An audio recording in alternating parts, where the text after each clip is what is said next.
Welcome to Construction Genius. And today's episode is a special one. It's actually a republication of an interview that I did on the Bred to Build podcast, hosted by Matt Pinella and Breck Coyne. These are two young, dynamic, exciting construction professionals, and they were gracious enough to invite me on their podcast, and we had a deep discussion about construction leadership.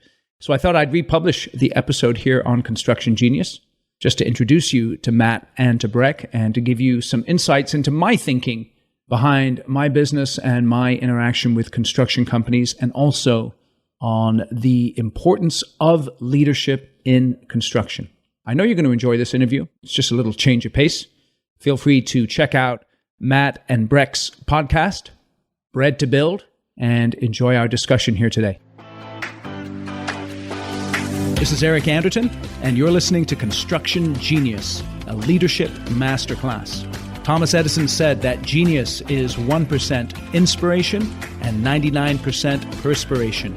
If you're a construction leader, you know all about the perspiration, and this show is all about the 1% inspiration that you can add to your hard work to help you to improve your leadership.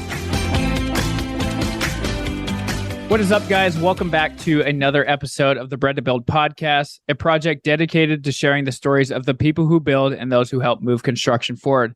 Before we get into it today, all we ask is if you enjoy the podcast and you enjoy this episode, please take a couple of seconds, write us an awesome review. It means a lot to us. My name is Breck Coyne. I'm the founder of Hammer and Builders of Insta. And today, joined by my co-host, Matt Pinella. Good morning, lunch, or afternoon, wherever it may be for you. Thanks for joining into another episode. My name is Matt Pinella, known better as Matt Bangs Wood, a Grammy carpenter from Central California. Today, we're going to be talking about how to solve your people problems, leadership, and much more. People are the biggest asset in your business, and we have an awesome guest joining us today. Eric Anderton is a trusted leadership advisor, executive mentor, an expert meeting facilitator for construction companies that range anywhere from 10 million to 1 billion.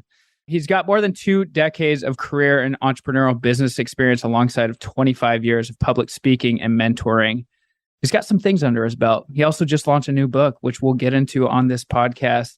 With that being said, Eric is top of mind when I think of someone who knows construction leadership and really how to lay the foundation for your people to succeed, especially during times when the economy crashes or just hits the fan. So with that being said, Eric, welcome to the podcast. Gentlemen, thank you for having me. I appreciate the invitation. I'm looking forward to the conversation. Eric, it is. And I'm really, really excited about this topic. It's one that hit home. And when you and I were connecting, Eric, I was like, we absolutely have to get you on the podcast. I did my best to give you a solid intro. Is there anything before we jump in that you would like to add about your background that would help our audience understand what you do a little bit more before we jump in today? Yeah, sure. I started working with contractors in 2004. I was selling a leadership development program, a worldwide program in the area, Sacramento, California, where I'm from. And my first client ever was a construction company, LB Construction, which is a framing contractor up here in Sacramento. And they're still my client today. So I didn't intend to get into working with construction companies, but I just fell in love with construction right from the beginning. When I was beginning with the leadership development program, I kind of resonate with folks who are in construction. I have a tremendous amount of respect for the work that contractors do. I think there is something very powerful to be able to drive down the road, point to a project and say, I built that. And I just really like the way that contractors have an impact, not only on their communities in terms of the buildings that they build, but also the people that they employ and overall just the long-term contribution they make to the communities that they're in. What was like your previous exposure, Eric? Did you have a fascination around the trades growing up? Where did your exposure start? It's a great question. The answer is absolutely not. I did not have a fascination around the trades. It was something that found me, something that I discovered. And I know it's something where I'm a builder of people. That's just where I come from in my background. I have a degree in history, so I've studied people. I've studied psychology. I've studied history, both ancient and modern. And so I have an understanding of people based on a variety of experiences I have. And I just found that understanding of people, but then the way that it fit into what construction companies do in terms of building projects and building people, there was a synergy there, which it just resonated with me. And when I started my own business in 2013, I pretty quickly niched down to construction, and 99% of my clients now are construction. I like that you're saying that you're not a huge construction background, but that's where you found yourself. Because a lot of the times we see people that say did $1 million in business for their first year, and then they go into, I can make you millions in a year. Yeah, right. That's the best thing, that you understand people and you're open to that. I think that's a big thing. I'm kind of curious, what are the most common people problems you see in the construction companies today? The most common problem is hiring the wrong person and putting them into the wrong position. And the way I see that a lot of times is that every company has a particular culture, a way that they behave. And what happens is they bring on someone who's perhaps technically skilled, but they're not a fit for their culture. So one of my clients, the purpose of their business that they've stated is to crush the competition. And they're great guys, but they just love to win. And when they hire people, they look for people who are willing to have that kind of competitive edge to them. And what that means for them is if you're an estimator, you're going to be in the office at 6:30, 7 o'clock in the morning. You're going to be working on bidding and winning work, and you're not going to leave until 4:30, 5:30 in the afternoon. Or you're going to be out at networking events. You're going to be out developing relationships. You're not going to be clocking in at 8 and clocking out at 5 and just kind of going through the motions. So do you think that's always the root cause? I hear it all the time. Matt hears it a lot too, but it's always comes down to there's not good enough people to find, or even going a step further is you found the person, they're not the right fit, but people are kind of settling because there's such a shortage of people. And so it's like, sometimes I feel like it's almost a trade-off. And how do you balance that? Because it's like, all right, I really need this person. However, if we don't hire them, we're kind of screwed. So it's like, that balance? I agree. So I think it's a very important point that you make. My philosophy, and the one that I communicate with my clients, is to never settle. And the analogy that I use is one of a sports team. So in sports, you have a set schedule that you have to play. You have to show up. You've got to field however many people you have to field, and you've got to play your schedule. Having said that, you're always evaluating the people who are on your team. And you may frankly say, I've got 5 people who are A players, 4 people who are B players, and 3 people that are C players. And on this job right now, I do have some C players. But what I'm always doing, and this is one of the advantages of a downturn in the economy, is that some companies are going to struggle and B and A players are going to begin to get sort of released for whatever reason. I'm always looking for those A players that I can bring on board. And I'm always committing to developing the people that I already have to up-level their game as much as possible. So I'm never in the mode where I'm like, man, you just got to get rid of this guy. Even if you do need to get rid of him, I understand that you still need to build the projects that you have. And sometimes a warm body is what you need. However, you should never settle, and you should always be looking to upgrade the people in your company so that you have the right people in the right positions. I actually just talked to somebody the other day and they told me, Matt, I've got 8 guys on the ground. 3 of them are great and the rest are just warm bodies. And I thought about it for a second, and I am a strong believer in teaching people. If they're going to be there, they might as well be learning. And I love that you just said that. If they're there, they're not just a useless person. You can have them learning and elevating themselves to where maybe one day they're not a C player, they're a B player. Do you think that in the worst case, we've been backed up now for a couple of years now. Do you think that that's a good use of time, is even if they're not the best, just train them up? I think it depends, because there's 2 different dynamics that are going on when someone is an underperformer. The first question you have to ask is it a matter of their attitude or is it a matter of their aptitude? So if it's their aptitude, their skill, I can train skill. But if it's their attitude, I don't care who it is. If the guy's attitude sucks, he might be the most talented person you have in terms of technical skills. But if his attitude is infecting your crew so that their production is falling or so that they're not following the guy who's leading, then I can't teach attitude, but I can teach skill. So I'm looking for people who have the right attitude so that they can then be skilled up and they can grow, and C players can become B players and they can become A players. So Eric, I'm sure you hear this a million times. I don't have time to train people. The businesses that are operating from that mentality, then you're going to continue to have problems. It's fair. How do you diagnose and get them to see the value of actually investing into their people? Yeah, it's a tremendous challenge because I understand that time is money. And so if I've got my guys out of the field training, that means they're not on the job site making money. But then you have to understand that if that's your mentality, then don't be surprised if you have the same mistakes happening over and over and over again. And so whether it's from a hard skill perspective, a technical skill perspective, or a soft skill perspective, you do have to take time out to train. then the other perspective is also one where the people who are leading, your foreman, your lead guys, your lead girls, your lead gals, however you want to put it, they have to have the mindset that I'm here to mentor these people as well. So that if I'm here to train them up so that they can run on their own without me having to be there 24/7. And if they have that mentality, that can also help to develop your people as well. This completely ties into what I'm about to ask you, but I saw one of your YouTube Shorts videos recently where you talk about hiring people for a more technical fit, not for conviction. Can you tell us a little bit more about what you mean by that? You kind of just did with the whole leads need to be understanding that they're mentoring these people. Can you get into that a little bit? When I say conviction, I think it's really important. It goes back to this idea of culture. So the best companies, well, every company has a culture, whether they understand it or not. Every person has that. Every company, every person. The best companies understand what their culture is. And so when they are hiring, and again, this is a dynamic. It's not a magic pill. It's a dynamic. When they are hiring, they are aggressive and looking for people who are going to fit that culture. So going back to my client whose purpose is to crush the competition, when they're interviewing people, they're careful to ask them questions around work-life balance. Because frankly, at their company, the work-life balance isn't terrific. And so if someone's coming in saying, I'd like some work-life balance, that's an immediate red flag for them. Even if they're skilled, even if they have a background in estimating, because if you're not willing to come in at 6:37 in the morning and stick around until 5, this is not the place for you.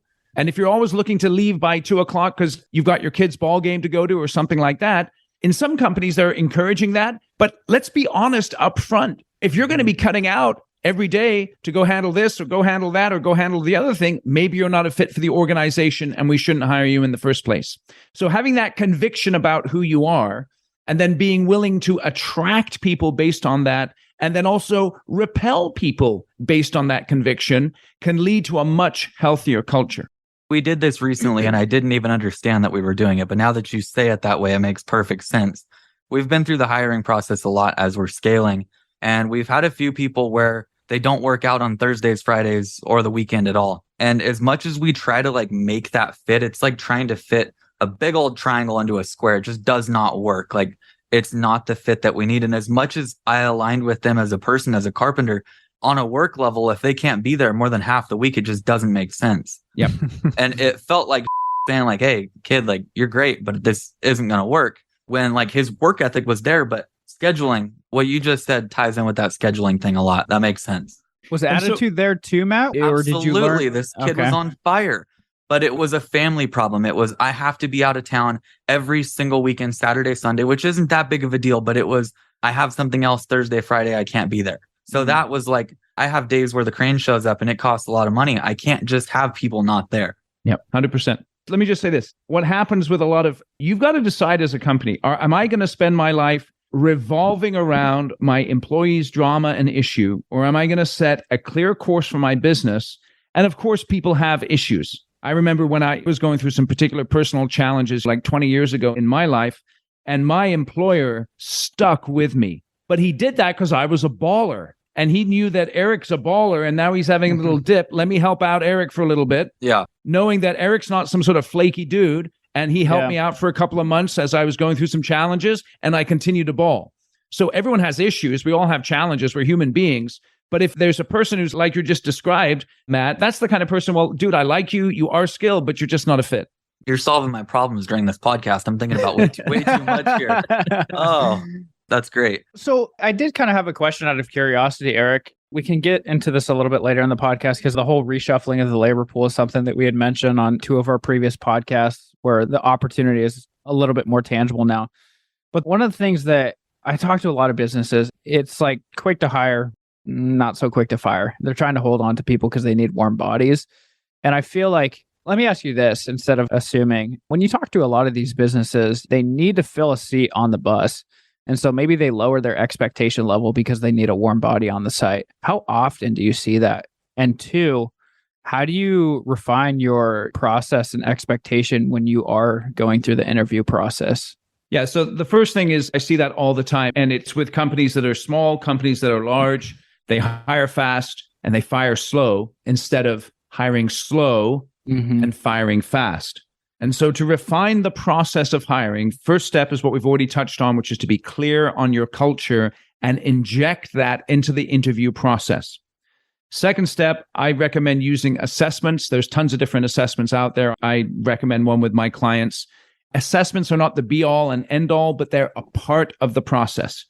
And so an assessment where you're assessing how someone thinks, how they behave, what they like to do, and how that fits in with the role that you're hiring them for, particularly if it's a higher level management role and you're going to be paying this person $150,000 salary and whatever the case may be.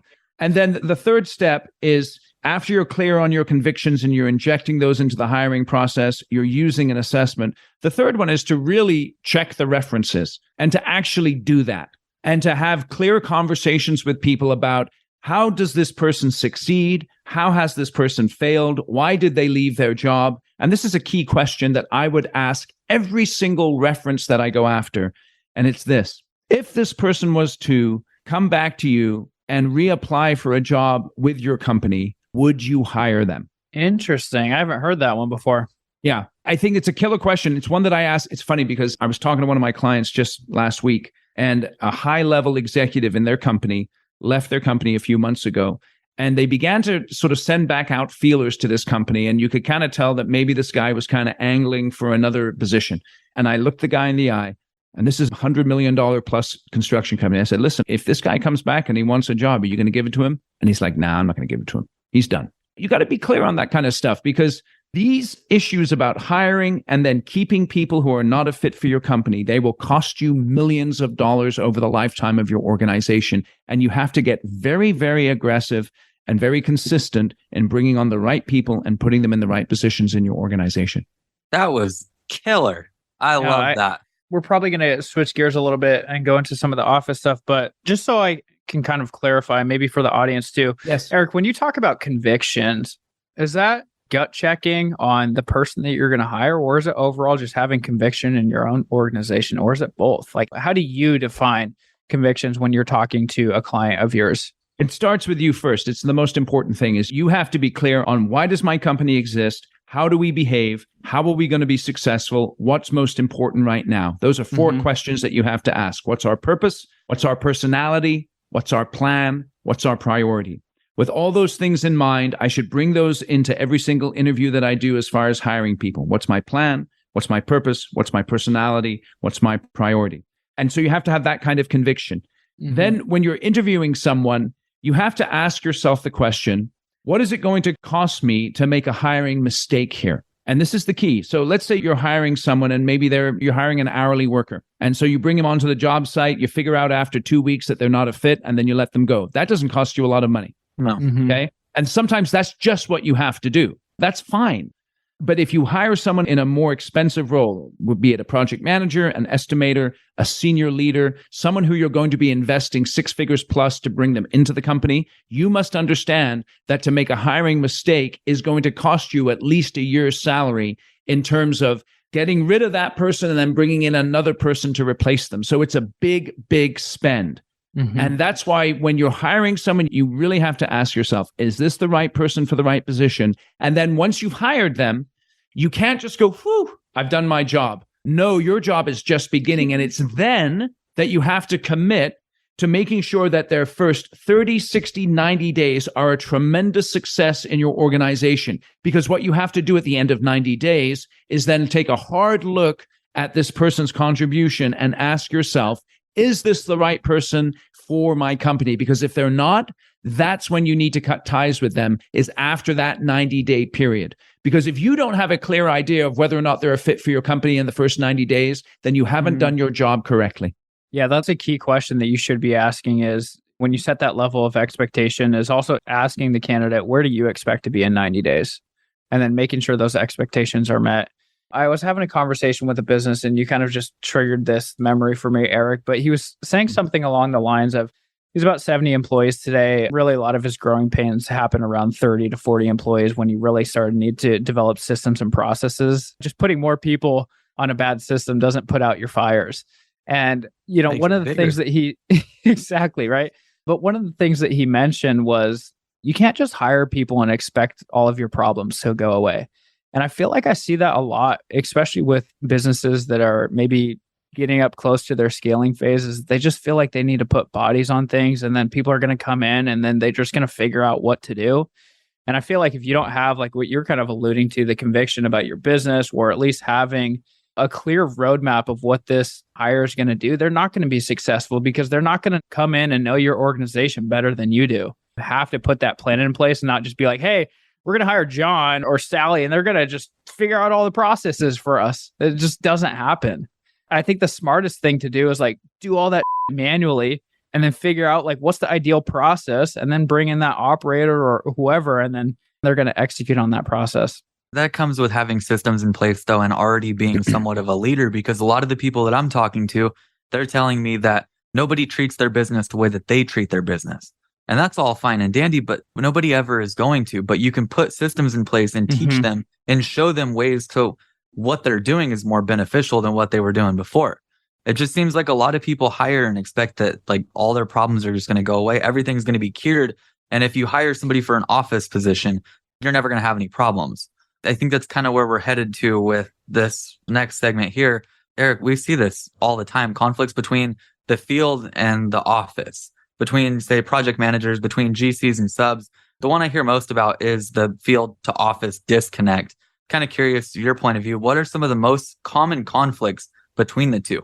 I think a lot of the conflicts are these ones where they're pointing fingers at each other about who is responsible for what exactly. Exactly. And so as a leader, what you have to do is you have to be very clear on what the job of the field is and what the job of the office is. So what are you expecting your project manager to accomplish? What are you expecting your foreman and your superintendent to accomplish?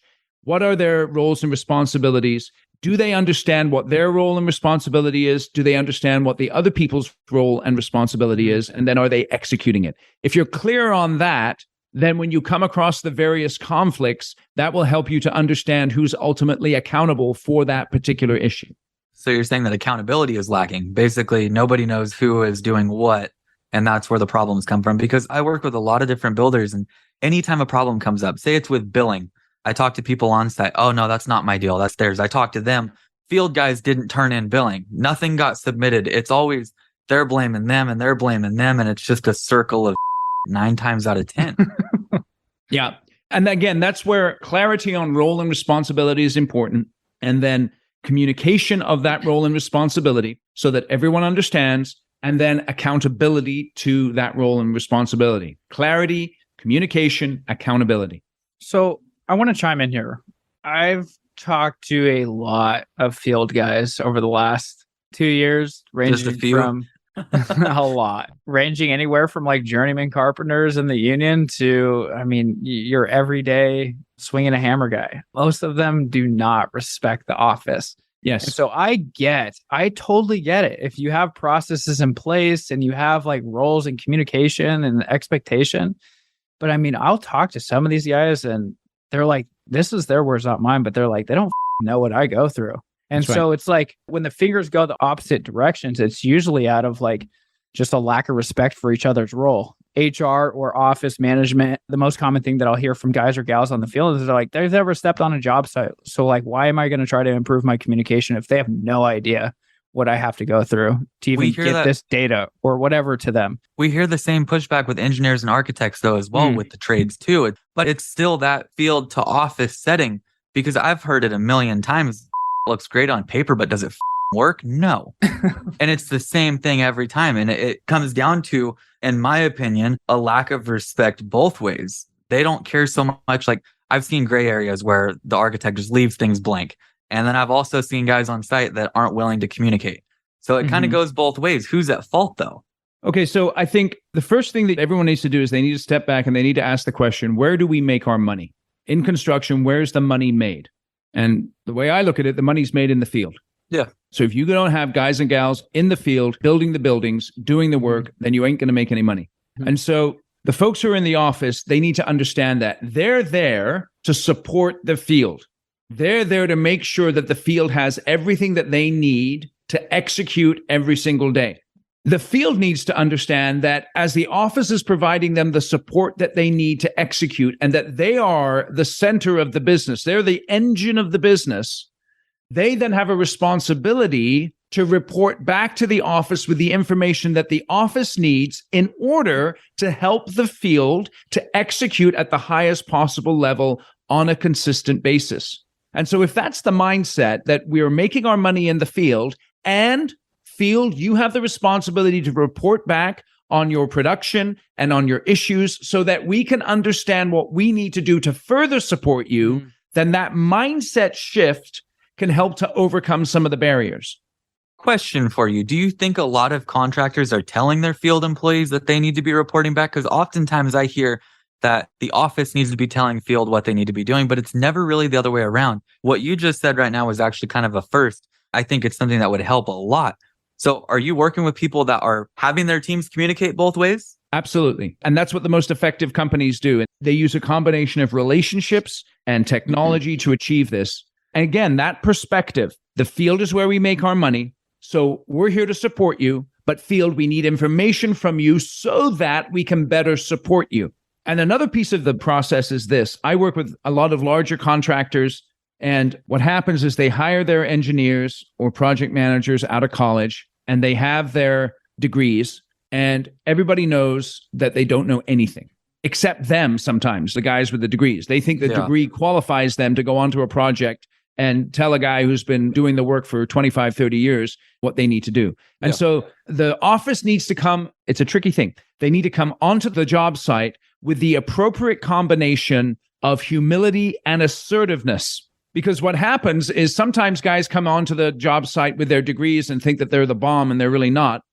But then on the other hand, they come on and they naturally get intimidated by the guys on the job site who are like, yeah, screw you, buddy. I'm not going to give you the information you need. You need to earn it. There's a tricky thing there. They need to come on and be willing to assert themselves appropriately, but then also show the appropriate humility so that they can build relationships with people and really overcome those silos that exist between the field and the office. That comes with being able to humble yourself. You kind of have to take yourself down off that high horse and create like a mutual respect between them.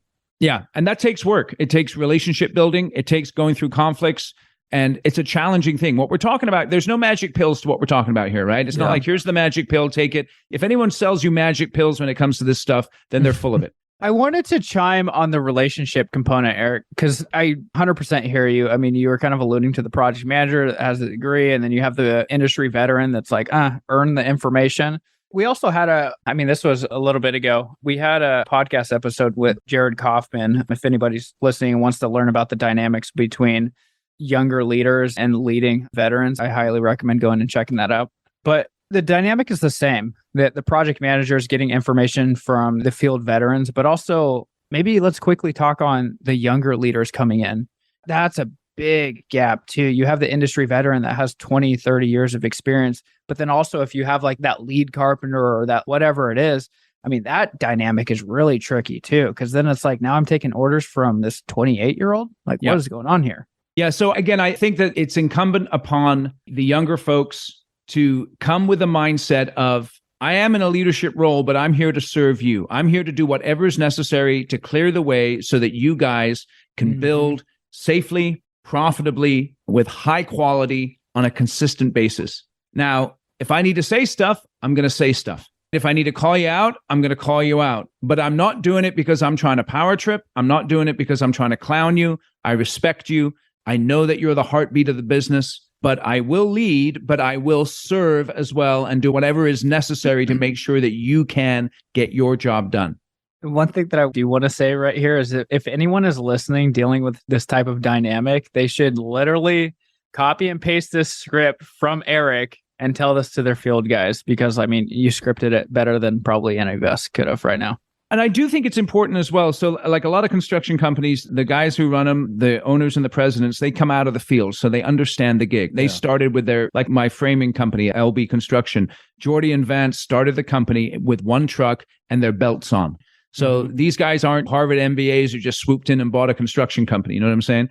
So they know what the field goes through, but they also know what the office needs. And so when you have a leader who has that understanding, it's his or her job to make sure that they are getting the field and the office together and saying, guys, these are the rules of the game that we play. Now you all need to play this game together correctly according to the rules. and then make sure that they're holding the leaders of the office and the field, the operations and the project management accountable for playing according to the rules that they establish. I'm wondering if this is just like a case by case thing, but is this everybody, or how often are you seeing conflicts? Is this something that nearly every construction company you're dealing with deals? Like, do they all have problems with conflict amongst their own employees? Yes. Almost all of them, or all of them? I would say all of them to one degree or another, of course. Okay. It's not unusual. So don't feel that you're unusual if there's conflicts between the field and the office. They're just there. Yeah. Okay. The key is making sure that you're doing whatever you can to overcome those conflicts and to minimize those conflicts. I said it in the beginning that you were kind of making me think about everything that's going on with our own business here. Let's say I had somebody that I consider to be like top performing, love the guy to death, but he has a conflict. And it's not something that's going to be cured. It's a constant thing. It does not change. Maybe it's a character flaw. Right. Do you fire? In my opinion, being completely honest with you, I do not think this is something that can change. But it doesn't, like my therapist right now, I'm sorry, it doesn't affect other employees. It affects management. So then you have to ask, is management willing to deal with it? That's a good question. I would answer yes. Okay. So when is it yes and when is it no? Are you asking me or are you asking Matt? Yeah, I'm asking the therapist right now. Which is Eric. The answer is I don't know. So it's a case by case basis, right? So another way of putting it, Matt, is what's this costing you in terms of emotions and money? To me, it's more of like I don't want to put anybody on blast here. I don't even know if they listen to the damn podcast. To me, it's more of I care about every single person that works for us. I would go to bat for any of them any day, but I don't want to think about your problems, whether they be large. If there's family problems, people just bounce. I'm all for that. I love family, but it's little stupid things. I don't want to stress on your problems is my big thing. Am I wrong for thinking that? This is what the question that I ask my clients when they're dealing with an individual who's talented but troubled or troubling. Matt, if this person walked into your office today and said, I'm moving, or I have an opportunity with another company down the street and I'm going to take that opportunity, what would you do? That's a good question. Chances are fight a little bit to keep, but not necessarily like this is going to make or break anything. Okay, so then there's your answer. But it's interesting. You said fight a little bit to keep. Why would you fight a little bit to keep? Because I know the value that they do provide is worth something. Okay, so then you have to ask yourself the question, is the value that they're providing sufficient to put up with the BS? So far, yes. I just wanted your opinion to see if, am I stupid for doing this? Like, that makes a lot more sense though. I'm going to think of it that way from now on and maybe judge over the next 90 days. Right. And if you ever get to the point where the answer to that question is, hey, it's been great having you, have a nice day, that's when you need to let them go. Okay. Okay. I feel like I'm in a therapy session. I love this. Thank you so much. This Eric. is good. We're getting into it. I want to talk a little bit more about like how to facilitate those conversations and like conflict resolution. So maybe I'll just tee it up a little bit, but let's talk about how to have the difficult conversations in an organization, kind of like what Matt was going to bridge into here. But one of the things that that has just been like pounded in my head is how you start a conversation is typically how it will end. I picked this up from Dr. John Gottman, who's an amazing psychologist. A lot of his work is just around how to make relationships work. And what he specifically said, and I'm quoting him a little bit loosely here, but I think he was like 90-something% of the time, you can predict an outcome of a conversation based on how it starts within the first couple of minutes. So my question to you, Eric, is in such a fast-paced, stressful environment like construction, and I think there's definitely some uniqueness in construction versus other industries, but specifically for the environment of construction, what do you think is the best way to handle those disagreements and conflicts as they come up when you got 10,000 balls in the air that you're trying to juggle? Yeah, I think the first thing you have to do is you do have to set aside time to have that individual one-on-one conversation. And then when you're having an individual confrontation, you need to get right to the point. And so there's a model that I use that I learned from Susan Scott and her book, Fierce Conversations. And it's a model that I teach consistently. And what it does is it helps you to get into a one-on-one confrontation with someone very quickly. So the first thing you have to do is you have to name the issue. Okay. So let's say the issue is a lack of urgency and a lack of planning. Okay. That's the issue that someone has. So it's a project manager. You're not planning the work correctly, and you have a lack of urgency in terms of dealing with issues. Then after you name the issue, you select a specific example that illustrates the behavior or situation you want to change. You always do this or you never do that. You never do that, right? You always name the issue and then give a specific example. So yesterday with this particular project, it took the crew 14 hours to put down 400 tons of concrete, and it shouldn't take that long. So this is the issue. Here's a specific example of it. Then you describe your emotions about the situation. You say, listen, I'm frustrated as a result of this issue because it has an impact on the financial health of the company and the relationships with the client. Then you clarify what's at stake. Now, this is very important in the confrontation, because if you're my boss and you're coming to me, the first thing I'm asking is, what's at stake here? Is this my job? Is this my position? Is this just a reprimand? What's at stake? So if his job or her job is at stake, you need to say that right up front. Then what you do is, if you identify your contribution to the problem, if you've contributed to the problem in some way. So for instance, maybe I might say in this situation, you're not very good at planning, and I have to say that I haven't been good enough at teaching you how to plan. So if you've contributed to the problem, you need to say that, because you know what it's like when someone comes to you and starts confronting you. The first thing that you're doing in your head is you're saying, yeah, right, this is happening because you haven't done X, Y, and Z. So if there is an X, Y, and Z there, you need to say that. Then you indicate your wish to resolve the problem. Because if you're having a confrontation that isn't, I'm firing you right now, that means you do wish to resolve the problem. And you need to let people know that. And then after that, you invite your partner to respond. So you name the issue, you select a specific example, describe your emotions, clarify what's at stake, identify your contribution to the problem, indicate your wish to resolve it, and then invite your partner to respond. And you should do that in 60 seconds. Holy Seriously, you got to prep though. If you prep that, you can do that in 60 seconds. So I can say, Dave, I'm concerned with your lack of urgency. Yeah, I'm concerned with your lack of urgency on this project. Yesterday in Atascadero, where you're from, Matt, on this particular project, you didn't kick ass there. And as a result of that, that's causing me great frustration, and it's impacting our relationship with the client. If this doesn't get fixed, I'm sorry, but your job's at stake. This is key. You've got to nail this. I know I haven't given you enough training. I'm committed to giving you that training, and I want to resolve this issue. Can you give me your perspective on what's going on? So I did that in about 60 seconds, right? Yeah, that makes sense. So I'm kind of curious then, what's your framework for handling those disagreements then? I have a slightly different framework, Breck, and the one that I use is disagree but commit. So if we're in a meeting and we're talking about how we're going to run this project, and let's say I bring in my project manager, I bring in my superintendent, I bring in my foreman, let's say I'm the chief of operations, and we're talking about how we're going to run this project, or we're going through a handoff process. You might even have the estimator in there, and you're talking about how you're going to execute. And one guy has one opinion and another gal has another opinion, and you're talking about that, and there's some conflict there or disagreement. You allow that disagreement, but then at the end of the meeting, someone's going to have to make a call as to how we're going to execute this. And so at that point, even though there's disagreement, you've had a chance to give your feedback. Now let's commit to this course of action, knowing, of course, that we can always come back and revisit the course of action if it turns out to be the incorrect one. I figured that would be somewhat along the lines of your framework.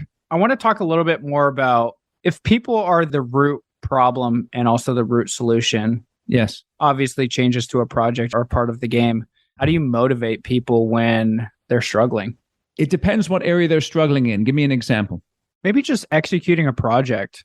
I mean, one of the things that we kind of already talked about in the episode is maybe the resistance of properly collecting data from the field or the field submitting that data. So if they're not motivated to do that, which enables an organization to run effectively, let's just diagnose that as a struggle to an organization on either side. How do you motivate people when they're struggling?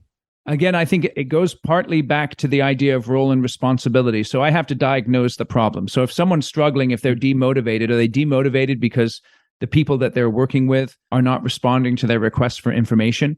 If that's the case, I might need to get the field and the office together and say, listen, guys, if we're going to be able to execute this project profitably, field, you have a responsibility. Office, you have a responsibility. Now, both of you need to execute that responsibility. And again, it goes back to me holding them accountable or their manager holding them accountable for that. So ultimately, you're hosting an intervention to see what in the hell's going wrong and where. And at that point, sometimes you got to do interventions. Yeah, you got to figure it out. Leave nothing unturned and basically talk through everything. Yes. And again, that's why having those regular meetings, those regular project meetings once a week where you're bringing in people and you're saying, what's the progress on the project? You're bringing in the project manager and hopefully someone from the field so the field can get their hand raised and bring in their issues. That'll help you to keep these projects on track. I think that communication as a whole, it's something we've talked about way too much. Communication as a whole in construction sucks. I've worked with too many people, and no matter how big they are, whether they're turning 50 million, 100 million a year, they all have the same issue that nobody seems to talk. Absolutely. And so you have to insist on that and you have to work really hard on it. And it's a never ending. So that's why you have to get into habits of communication that are based on commitments in terms of what's my daily rhythm of communication, what's my weekly rhythm of communication, what's my monthly rhythm of communication. And it may vary from project to project, from situation to situation, but you have to get into a consistent routine. And then you just have to get into that habit where you're holding yourself and other people accountable for that consistent communication. So we're on the topics of meetings, Eric. Two things, obviously, that you seem to be very proficient at is understanding and also coaching your clients on how to run a kick-ass meeting, but also shifting from time management to calendar management, which we'll get into. But first, let's talk about, I like your whole kind of like kick-ass meeting type of phrasing. But first, like one, how do you identify a kick-ass meeting in terms of your definition? Yes. But also, what would be the ideal outcome of a kick-ass meeting? How do you typically structure one? So a kick-ass meeting is one where we have identified a specific problem. We have the right people in the room to address the problem. And we're using a very simple but powerful structure to go from problem identification to idea generation to idea prioritization and then action planning. And we're doing that in 60 minutes or less. And you see, the issue with a lot of people is they try and solve problems. And the leader either thinks one of two things. One, either I suck at running meetings or my team sucks and they never want to come to agreements. They're just butting heads all the time. And the problem isn't that you suck at running meetings or that your team sucks. It's the structure of the meeting that's the problem. And so if you have the right structure, you can learn how to facilitate the meeting and get people to come to agreement on how you're going to solve your issues. So let me just explain that in a little bit of detail, if I may. So the first thing you need to do is to identify the problem. So let's say you have a safety issue on your projects. Your incident rate is not where you want it to be, and you want to address safety. So you bring in people from the field, the office, your safety person, whatever the case is, and you ask the question, in what specific ways can we improve safety on our job sites in the next 90 days? You have a clear question right there. And the key word in that question is the word specific. And the reason why is because the more specific you are in your thinking, the more actionable you will be in the ideas that you produce. So you bring people into the room, and let's say you have a room with 7 or 8 people. For this type of meeting where you're looking to solve problems, I wouldn't have more than 7 or 8 people, maybe 9 at the most, because if you get too many people in, it's just too difficult to run. Okay, so you get the key people in there. And then you give them 2 minutes just to write as many ideas as they can come up with in 2 minutes to that question, in what specific ways can we improve safety in the next 90 days? And in this process, at this point of the meeting, there's no bad ideas. Whatever idea you have, you write it down, you get another one, you write it down, you get another one. You're just trying to be as specific as possible and dump as much as you can in 2 minutes. Then you ask everyone to look at the list of ideas that they've generated and pick their top 2 ideas. So they've probably generated anywhere from 2 to 6 ideas in 2 minutes, maybe more for some people. Even if they've generated only 1 idea, that's fine. You ask them to pick their top 2. Then you go around the room, and let's say you're in a room and you have a whiteboard or you have a flip chart. Even if you're out in the field, you might just have a little iPad or something like that where you can make notes. You go around the room and you gather 1 idea at a time from each person.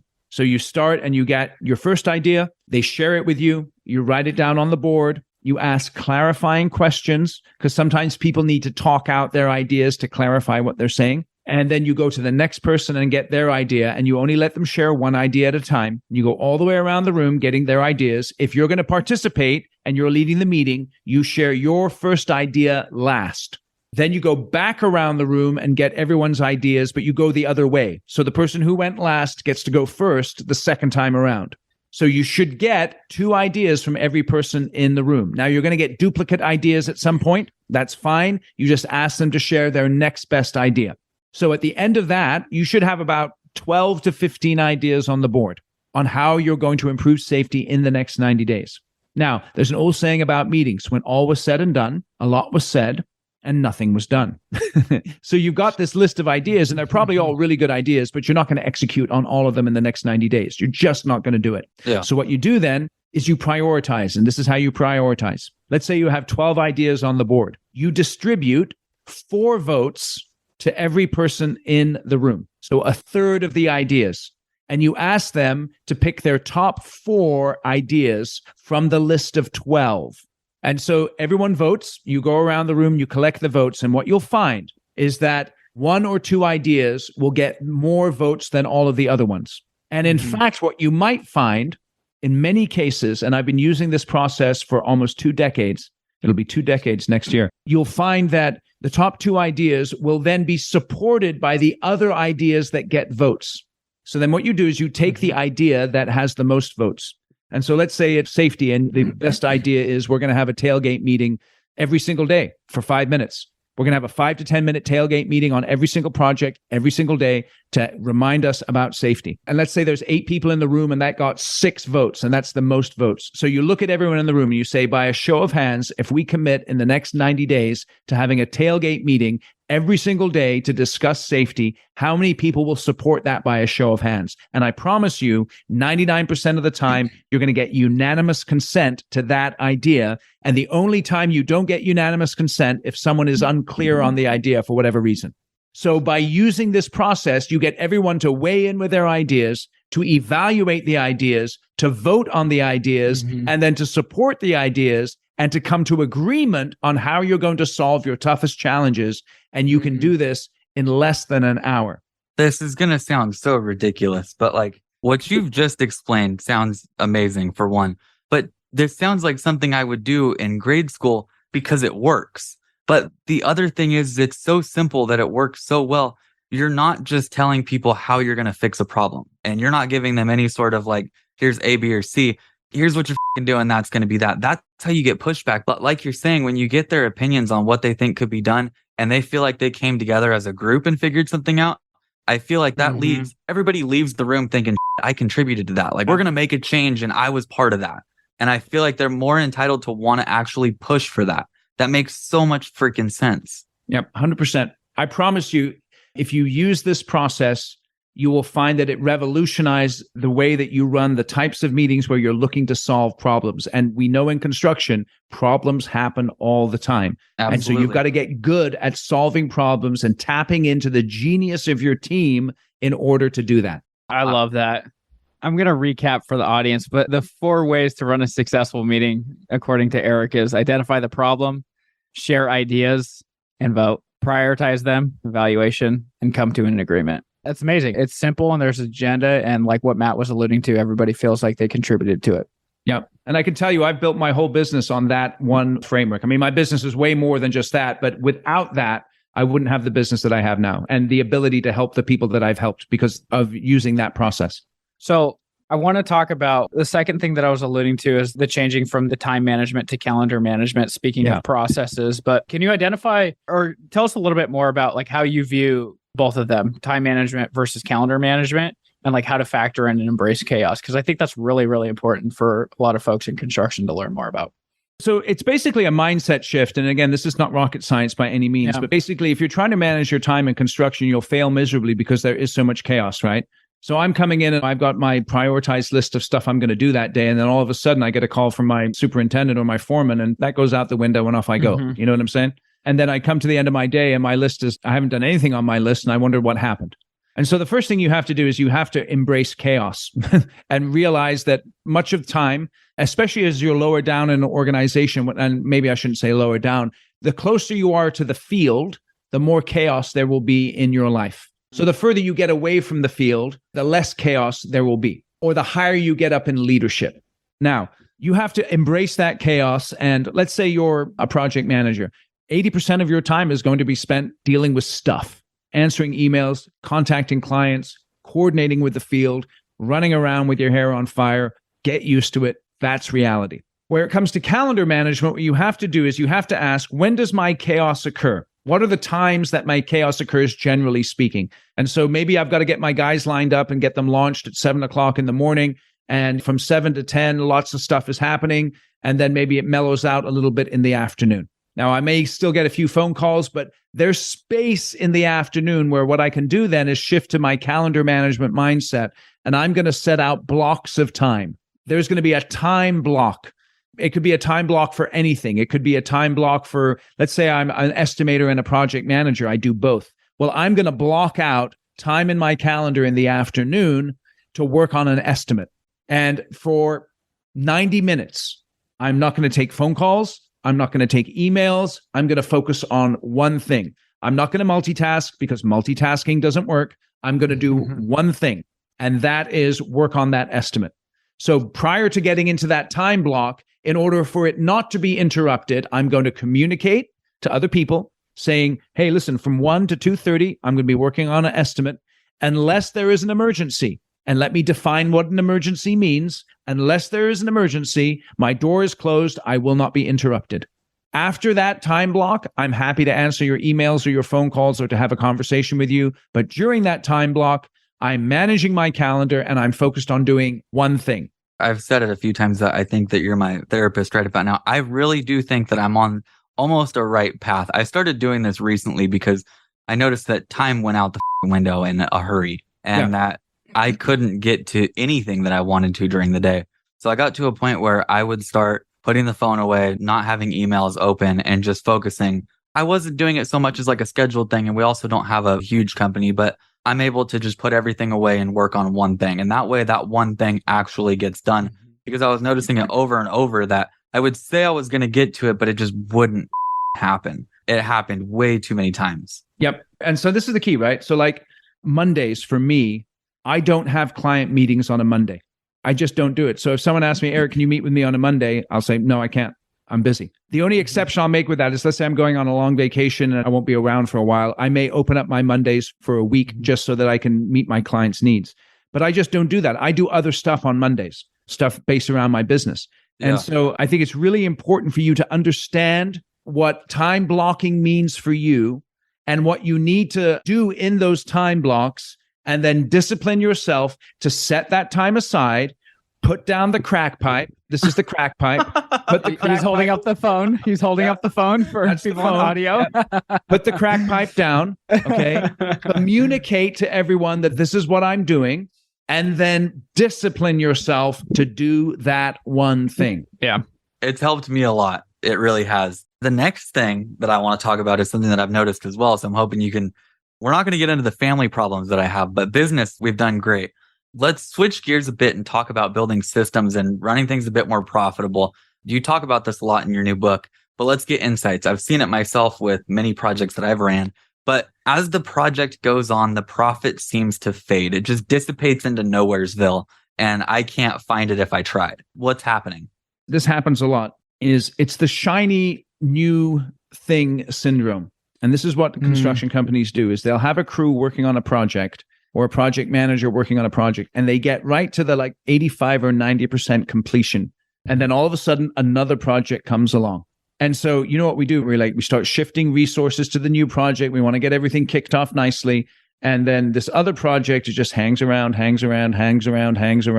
We try and juggle our balls in the air and all this kind of stuff. It hangs around. The punch list is out there. It never gets completed. And as a result of that, my profit fades away.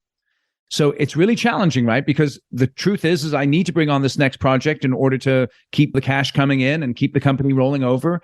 But at the same time, and this is one of the keys, I think, is what companies will do is they will designate one person or one crew, and depends on the size of the company, who's like the project closeout expert. The person who really does a good job of saying, punch list, give me that punch list. I'm going to knock those things out.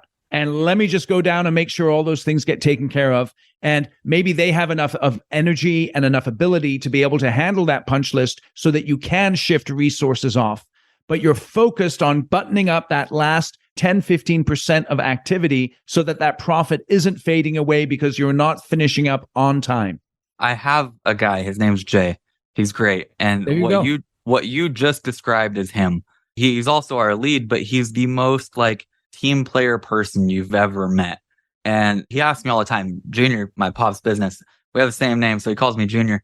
He asks me all the time, Junior, is there anything that you guys need taken care of to where we can move on? And we're on a separate project, and he's asking me about other stuff, like what can we wrap up to take it off your plate? And what you just described is him to a T. And that right there saves my ass more times than not because I can't do everything. Yes, that is one strategy that I would encourage you to think about is getting that project closeout expert or team, someone who loves doing that kind of stuff, and bang out that punch list so stuff isn't hanging around costing you money. Yeah, I love that. Now that you've put that together, like you kind of just pieced together a puzzle in my head. I'll think about that more from now on. That's someone you'll fight for. Oh, don't Eric. say that. Now you're making me feel bad. No, not at all, man. That's a good person to have. Eric, we were chatting a couple of weeks ago when we were going to tee up this podcast, but one of the questions that I had asked you, and I really want you to share with everybody listening today, is I asked you, when people call you for advice, what are they usually asking? And you mentioned two things, and I thought it was great. The first one was when a leader of a company was just promoted. And the second thing that you said was how to turn a project leader into a people leader. I want to talk about the first one first. So when a leader of a company was just promoted, talk to us a little bit more about what this conversation looks like and what types of advice are they looking for or you tend to give when someone was just promoted. Yeah. So when someone is just promoted, the first 90 days are absolutely essential. So in that first 90 days, what I would do is I would sit down with that person and I would walk them through what I call the high performance dashboard. I would ask them as they're coming into this position, what do you think is the one thing that you need to achieve in the first 90 days to be able to say with any credibility, I'm getting off to a good start? And it'll be really interesting to see what they have to say, because if you've promoted this person into a new position, hopefully they have some talent, they have some capability, and they have some brains, and they would have a good answer to that question. Now, perhaps they wouldn't have a great answer, and you can help to clarify with them what that rally cry or that one thing should be. And then once they've clarified that, then you ask them, okay, so if this is the one thing that you need to achieve in the first 90 days, what are your top 3 initiatives that are going to help you to achieve that rally cry? What are the actual things that you're going to do? Have them identify those 3 things. Make sure that you're aligned with them on that. Give them feedback. Get some metrics that are related to those initiatives that tell you whether or not they're executing on them in order to achieve that rally cry. Once you have that in place, then ask them, okay, in the first 90 days, what are the key relationships that you think you need to develop? So let's say if someone's coming into a project executive role, and I tell you, this happens many times in construction companies. Let's say they were picked over somebody else, and that somebody else is going to report to them. They do not like that. I just saw that happen recently. Yeah. So that is one of the key relationships. Now, relationships are two-way streets, right? So you can do whatever you can to try and build a relationship with someone, but if they don't want a relationship with you, then it ain't going to happen. But having said that, you should make a commitment to developing a relationship with that person, doing everything in your power to do that. I have a question. Do you think it would be better as a company to not publicize the fact that somebody's going to get promoted, yet do it like one-on-one with that person? Because oftentimes the example I'm using right now, just recently, they're a big company here in California. It was like a game of who's going to be the next boss. And there was like 7 people I'm talking to. That's going to be me. And all 6 of them were very bummed out when the 7th one got it. And all of them had some sort of resentment towards that 7th, all because of the fact that it was publicized of one of you. Okay, so let me answer that in a couple of ways. Sometimes it's unavoidable because you have to publicly post these positions in larger companies, right? Yeah. So you publicly post it and then people apply. And of course, the grapevine works and people know who's applying. It's kind of hard to avoid it some of the time. That makes sense on a big, I guess I was thinking more from a smaller perspective. That makes sense on a big scale. Yeah. From a small scale, I mean, you can probably manage it a little more effectively, but this is one of the challenges with having a company and having limited spots for people to move up into, is that sometimes people are going to be offended that they weren't the ones picked. And you do risk losing them. You do risk them having resentment. And that's something that you just have to manage. That's a reality of business. That makes sense. I have a lead position opening soon, and I know a couple people that are qualified for it, and I know who's going to get it eventually. So I kind of get that, even though it's not being publicized, everybody kind of knows that it's up for grabs. That makes more sense. That also begs a question about how is it that I can keep my talent over a long period of time? Because I don't have spots for everyone in leadership at the moment, let's say. But how can I grow my company? Or how can I give people other opportunities? Like I work with this one company, they're very large, and they purposely open up new divisions so that they can reposition talented people in those new divisions so that they don't go to the competition. It's one of the reasons they grow their businesses so that they can make room for the talent they have in their company. So rather than losing them, they give them a place to go. Yes, exactly. But that's not an option for everyone. But that is what I would call a strategic driver. A driver of a strategic plan could be, we have talented people and we want to make room for them. So let's open up another geography or another project segment that we go after or something like that. That's sort of the position that I'm in right now, because I have a very talented, love the guy to death. And I also have another one that just came from one of our competitors. So I'm trying not to have him work directly. They're side by side. They should be, at least. So we're trying to figure out how to move things around to make it work. Yeah, it's tricky. So once they've identified those key relationships, and they can be external, internal, let's say you've got a customer relationship that you need to shore up. Well, you tell them in the first 90 days, dude, you need to go out and take this guy out for lunch, or take him golfing, whatever the case is, make sure you shore up that relationship. And then after the key relationships, you then ask them the top development opportunities. What do you need to do in the first 90 days to develop yourself? What help do you need? What resources, what support in order to be able to perform at a high level in your position? So get a rally cry, initiative, metrics, key relationships, top development opportunities. Get a dashboard right up front.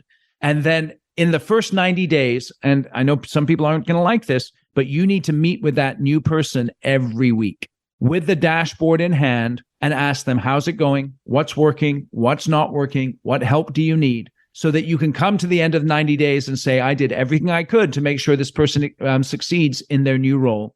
And then after 90 days, you just redo the dashboard, and you use that on a consistent basis to help people to be focused in on how to perform at a high level. So I have the follow-up question now, Eric. The second part was turning a project leader into a people leader.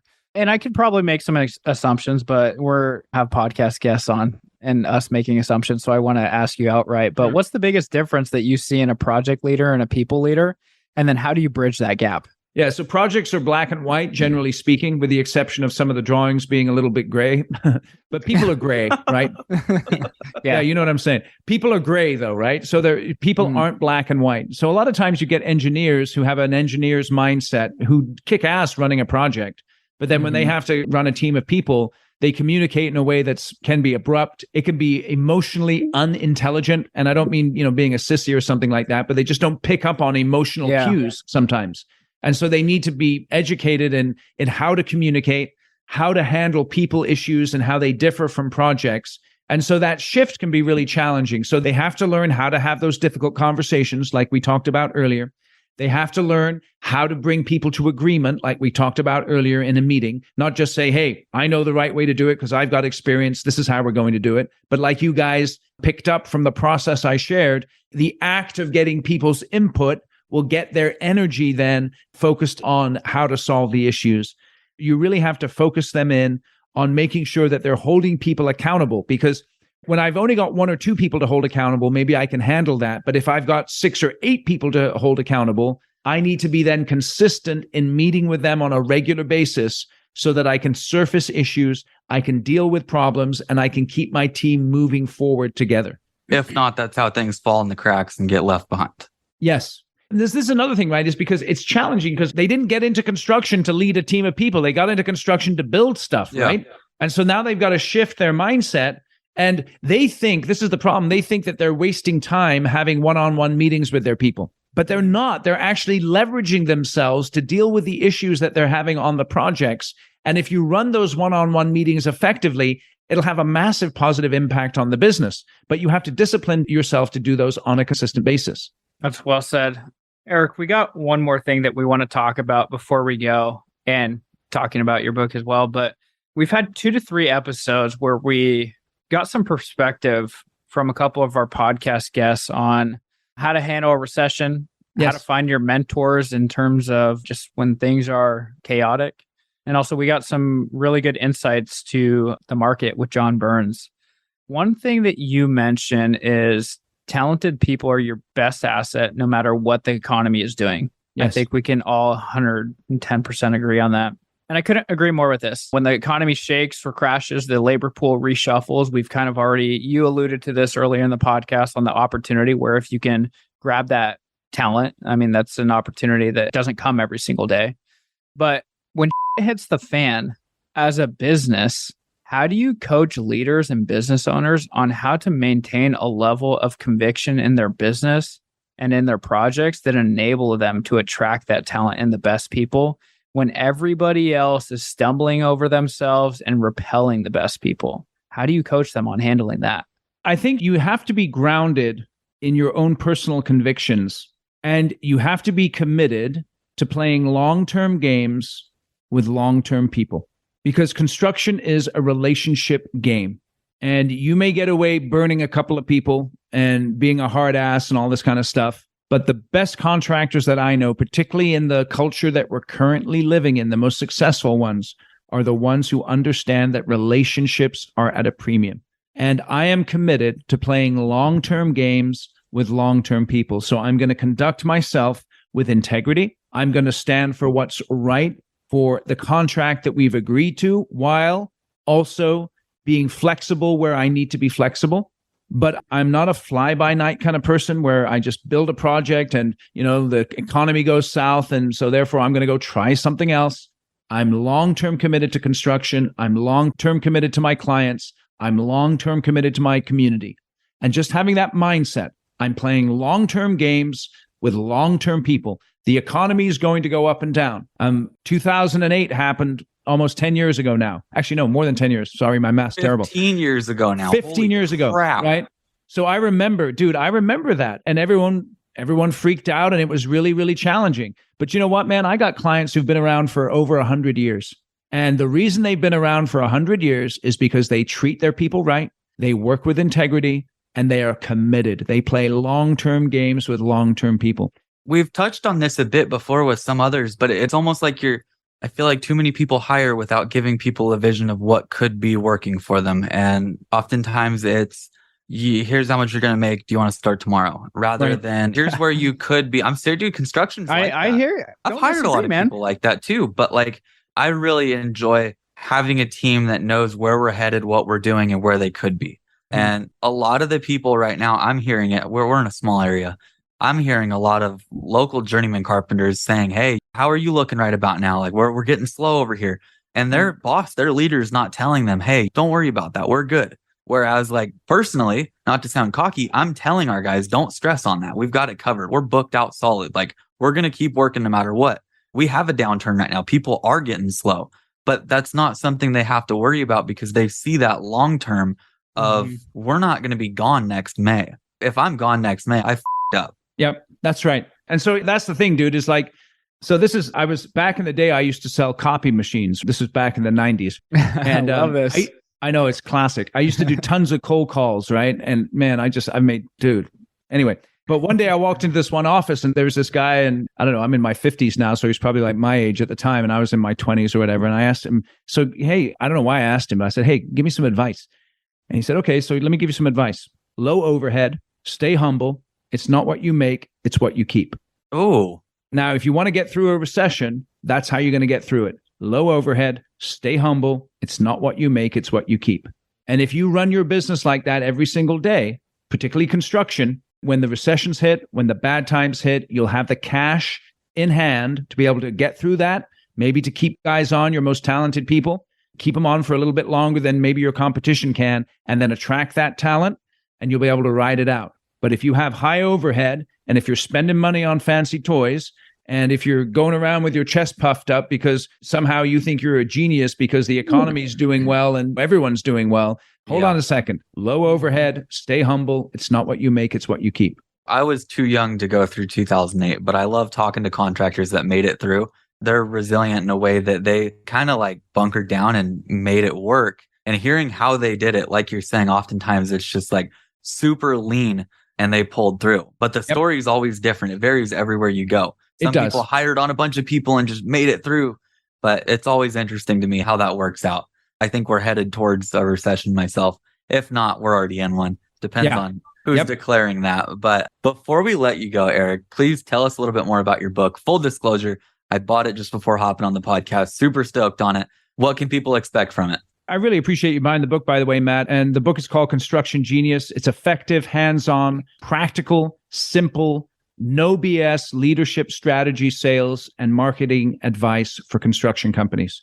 And I'll tell you where I got the subtitle from, which I just read, The Effective, Hands-on, Practical. I got that actually from a client. And he said, Eric's leadership training is effective, hands-on, practical, simple, no BS. Oh, the best damn testimonial right there. That's I mean, I loved it. I love that. I love it. That's good. And so the premise of the book is simple. People problems are costing your construction company millions, and the book is about how to solve those people problems. I've said it forever. The building is actually the easy part, and it's running the back end and keeping everybody happy, I would say, is the biggest problem. And I think that you're solving a bit of a disconnect we've got there. So I'm looking forward to reading it. But where can people pick it up? You can pick it up at constructiongeniusbook.com. Okay. And you can then just click on the buy now button, and the website will give you a little more information. There's some reviews already from people coming in there. Dude, I mean, there's some awesome reviews. I'm really, really, really thankful for that. And you can just go out to Amazon and find the book and buy it. It's Kindle. There's the audio version. There's the hardcover and also the paperback version. Love it. We'll have a link in the show notes for anybody that wants to check it out as well. I got to tell you this funny story. I'm up in Sacramento here. So a guy contacted me. He said, I purchased 7 copies for my leadership team. Will you come by and sign them? That was awesome. What a great thing. So I went by and I asked the guy, give me the name of the person and what's their biggest challenge. And so I could say, hey, read chapter 2 or read chapter 6. And I signed all the books. I know, it was killer. I was really, really excited to do that. That's such a personalized thing too. I know, man. That was awesome. It was just awesome. That's awesome. So where can people find and connect with you before we go? You can find me at constructiongenius.com, and then also I'm all over LinkedIn. And you can just search for Eric Anderton. You'll find me there. He also has a killer podcast. Come on, Eric. Yeah, sorry. 198 something episodes. Yeah, dude. Yeah, the podcast is Construction Genius. It's a highly rated podcast, and I put that down to my guests. I have killer guests on. I love doing the podcast. You guys are doing a great job, by the way. You ask great questions. Appreciate that. And so congratulations. Keep doing it. But yeah, my podcast has opened up so many doors for me, and it's a killer place to get to know me. There's enough to go around the table for everybody, and we will include Eric's podcast, Construction Genius, in the show notes. I highly recommend as well. I mean, there's a plethora of episodes there. And Eric's goal, can we share your goal? Sure. How many go ahead. Yeah. Eric's goal is to get to 500 episodes. So we're running with the big dogs, I guess. You're going to motivate us.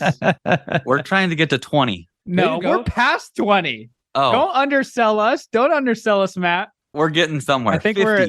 Oh, yeah, we'll get that easily. There you go. Yeah, just, hey, dude, be consistent. Keep doing what you're doing. You guys are good at doing the interviewing. You're doing a terrific job. So just be consistent. Again, long-term games with long-term people. That's what it's all about. I love that. That was my favorite answer to that. Eric, thanks so much for joining us on the show today. Everybody, if you enjoyed this episode and you learned something new, take a couple seconds out of your day. Write us an awesome review. It helps us.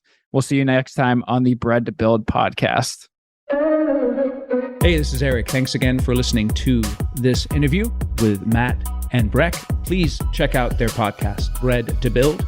They've got a lot of tremendous episodes on there with great guests.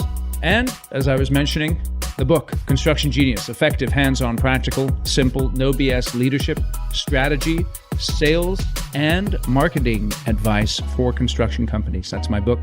I know you'll enjoy it. Get yourself and your leadership team a copy of the book.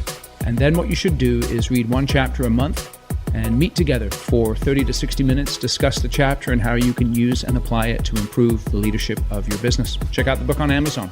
Also get the Audible if you like to listen to audiobooks. I personally narrated the Audible. I think you'll enjoy it.